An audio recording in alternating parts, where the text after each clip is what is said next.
What's brilliant about Towers is just the number of people that absolutely love squash. I mean, it's like going back to the 80s where you can't get a court first thing in the morning or last thing at night because there are so many people playing squash.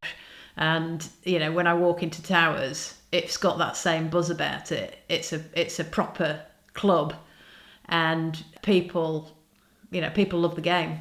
I'm Jenny Denyer, used to be Jenny Tranfield, was top 8 in the world, squash player.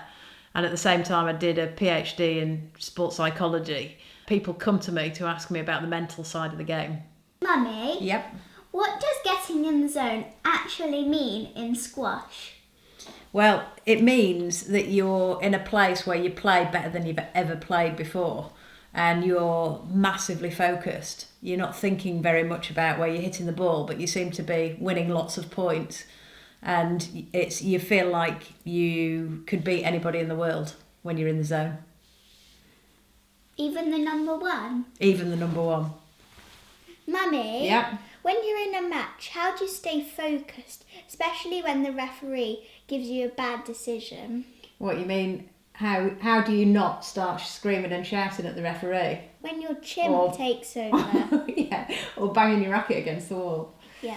Well, the way that I found to deal with it was to say to myself, irrelevant, and to then wipe my hand on the wall and to refocus on where I was going to hit the next ball into the target area on the front wall, and that seemed to be quite effective. What helps for you? Counting to 10 and taking a deep breath. And what about you, Charlotte? What helps for you?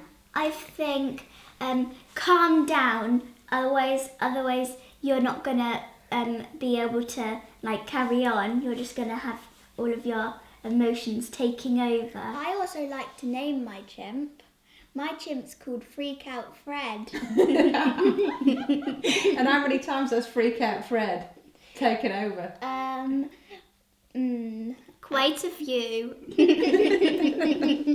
So why don't you want to focus on winning? Because wouldn't it give you a bit of motivation?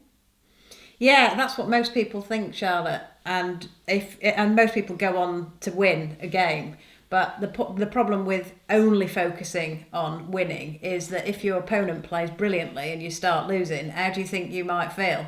If your only goal is to win? You might feel like a bit oh, I can't do this. Yeah, all right. And you might throw your racket on the floor and say, the referees made really bad decisions. Yeah, and blame it on someone. Yeah, so the way to not do that is to have some other types of goals rather than an outcome goal only. And that means you need to focus on what to do to win. And what to do to win is to hit the ball away from the opponent and into a target.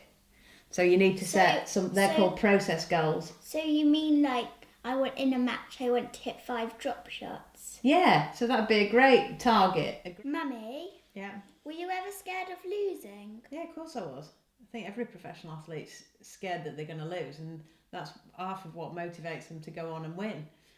But you learn to see things as challenges rather than threats, and that's a major obstacle once you can do that mentally and see things as challenges rather than threats. It's really, really helpful in containing your levels of anxiety.